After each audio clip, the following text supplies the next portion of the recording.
Kim, muling nag-walk out nang ibuking ng mga co-host na palaging may nagte-text at nagtatanong kung kumain ka na ba. I've seen a lot of change, been through a lot of pain.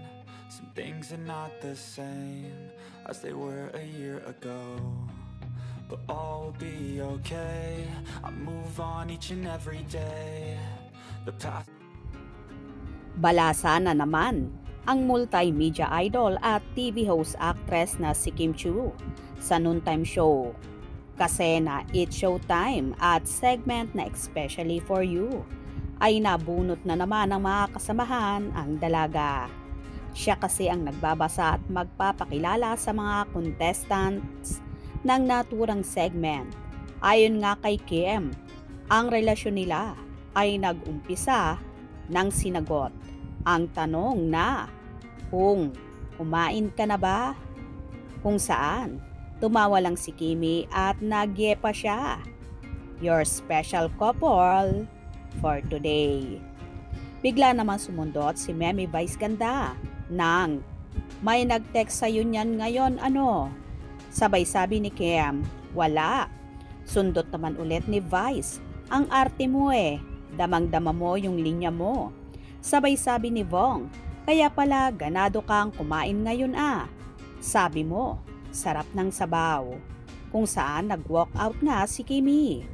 Sabi naman ni Vice, ang swerte buti pa sa kanya, ganon ang text. At tinanong nga ni Jong at Vong si Vice kung ano raw ang natanggap nitong text. At sabi naman ni Vice, nag-CR ka na ba? Kung saan nagtawanan na ang lahat, pati ang madlang people. Nag-umpisa nung sinagot ang tanong na, kumain ka na ba?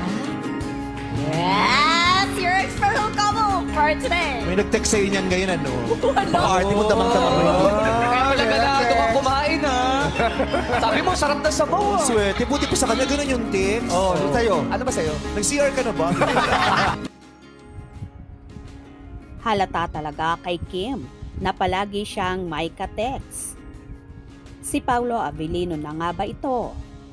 Ang binata nga ba ang palaging nagtatanong kay Kimi kung kumain na siya?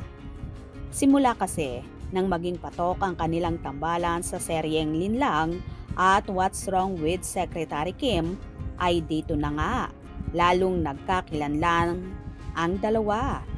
Dito na rin nabuo ang love team na Kim Pao kung saan in demand sila saan mang sulok ng Pilipinas at ganun din sa iba't ibang bansa.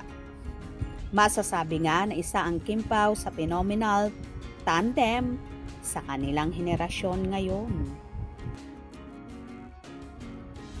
Well, obvious naman sa galawan ni Kimi na talagang in love na siya ngayon at so happy ng puso niya. Kailan kaya aamin ang Kim Pao sa totoong relasyon? Abang-abang tayo. Hope you enjoyed. Please subscribe for more info.